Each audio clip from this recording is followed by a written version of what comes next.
the first edition of Cops and Robbers was aimed at reaching maybe 200 or 300 young people in police cells. The aim of the magazine was to reduce knife crime amongst young people in London. Initially, it had the permission from the Metropolitan Police, but when they saw there was a picture of a black youth with a knife, they withdrew that permission.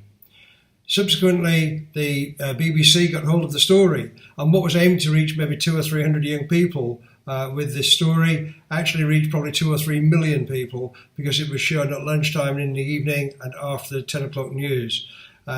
So what I had aimed for was quite a small audience, but what God managed to do was show Des a story to a much wider audience. Choosing to allow the distribution of a comic produced by Christian police officers.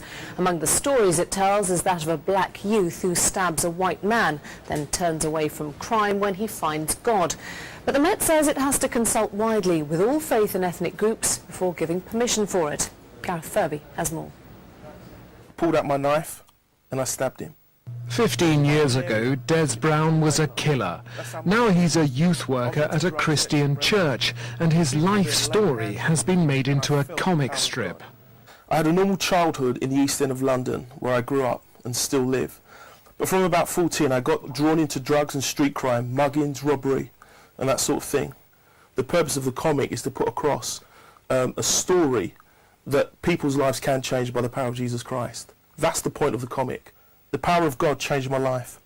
The comic has been produced by the Christian Police Association in London, which wants it handed out in police cells.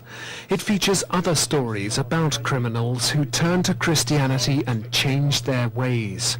But at the moment, Scotland Yard won't allow the comic to be handed out. The purpose of the comic isn't to portray whether it's a black or a white person.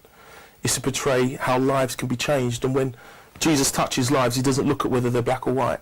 Scotland Yard says it has to consult all faiths and all ethnic groups. Meanwhile...